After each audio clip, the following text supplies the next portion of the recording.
Hello and welcome back to Work Wednesday. I'm Sheen, your host, and today we're joined by Mitch. How are you, Mitch? Hello, I'm good. How are you? Good, thank you. Do you want to give a short introduction? Sure. So my name's Mitch. I'm primarily a software engineer. I run a company called Lifted, with essentially the goal of digitizing mental health care. Oh wow, so many big words to unpack there. So what is digitizing mental health care? So it kind of fundamentally,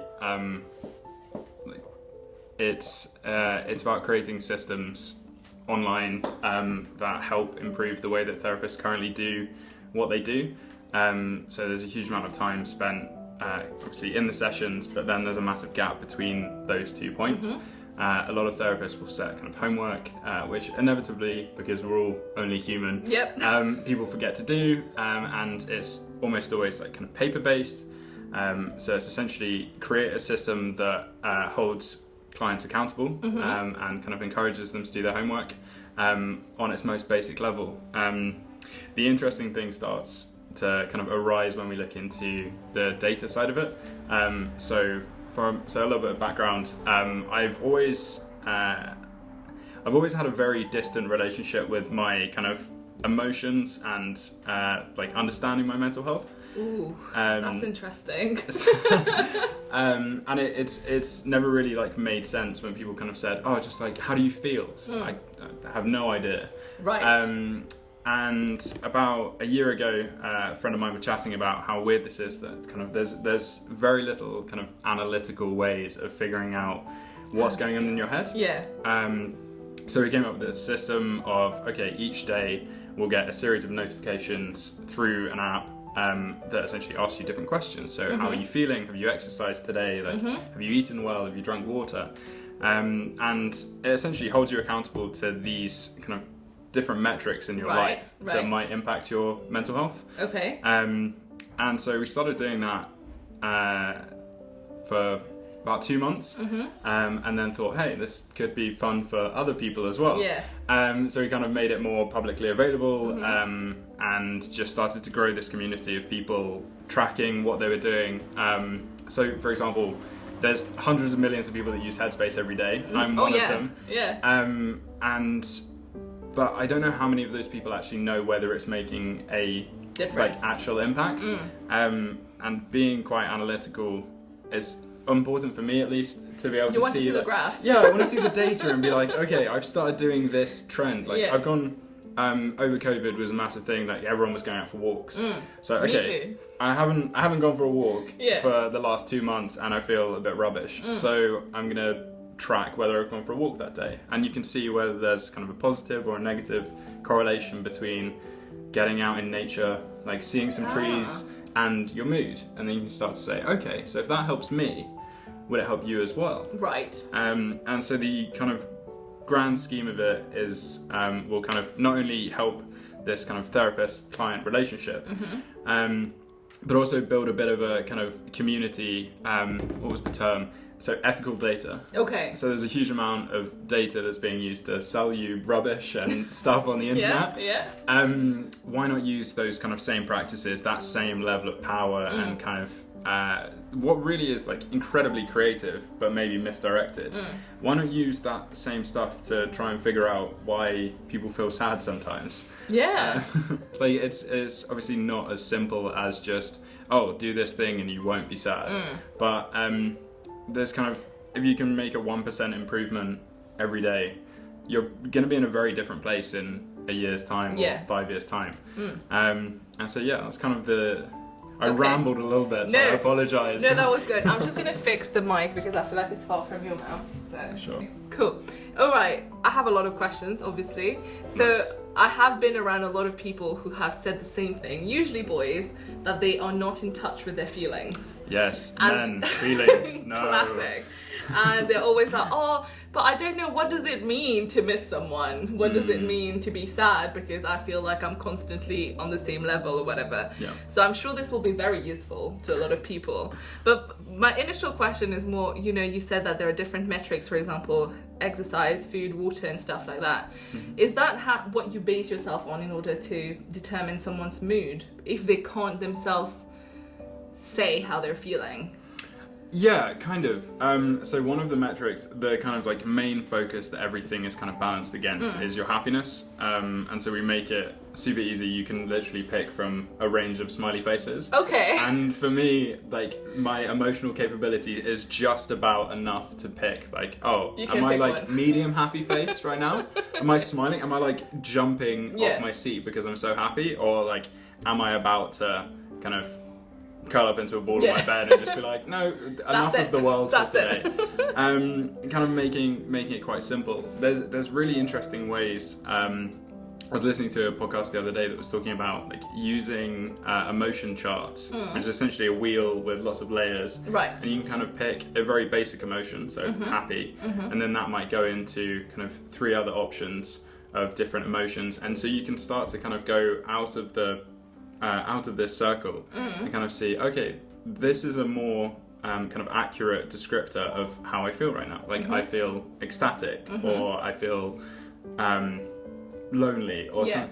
And I think that's quite an interesting way of helping people kind of, it's almost like guiding people to figure out what's actually going on. I think for a lot of people it's kind of a lack of vocabulary. Like, I'm happy, angry, or sad. Yes. Those are the 3 categories of human emotion. Great. But there's kind of a little bit more to that. Yeah. So there's definitely, I think, especially for men, education's quite a big part of it. Like, not...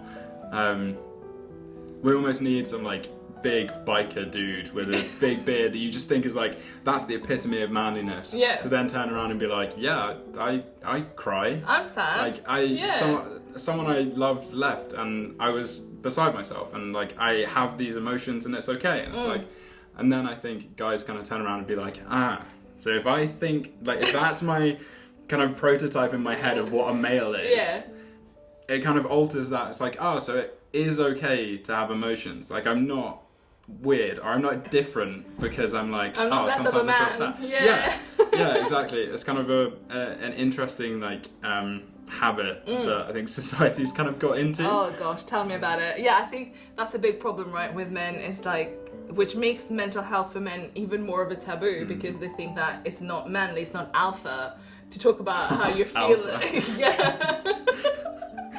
Yeah. Yeah, no shade. But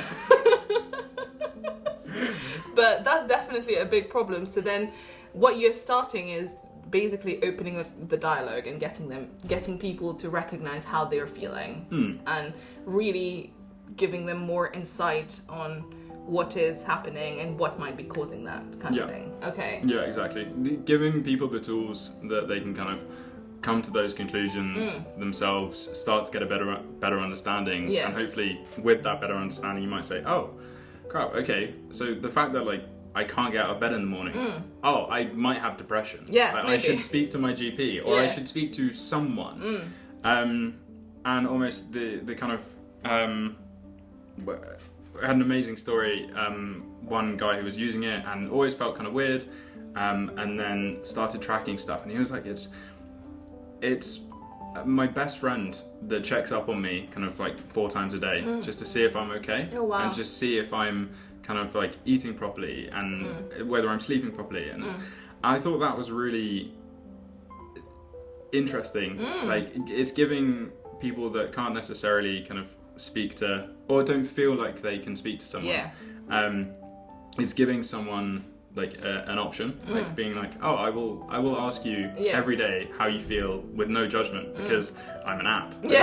I don't care really. It's kind of whatever you answer to any of the questions, it's not gonna, like, you're still gonna wake up the next morning and it's gonna ask you the same questions all over again. It's kind of, it removes some of the stigma around like asking yourself those questions.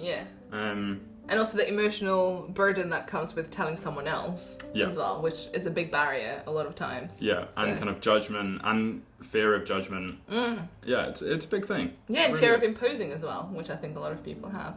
That's really cool. Oh my god. So what has been the general, you've mentioned one feedback, but like what's been the general uptake of the app, and how are people doing with it?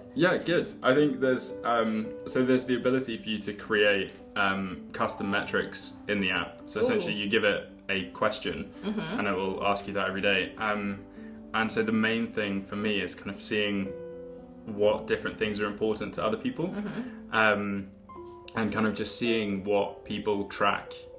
That's kind of like the most important thing. So one guy that almost the kind of like prototype of an alpha male, Right. like absolutely just incredible guy. Like you think he was like made of steel.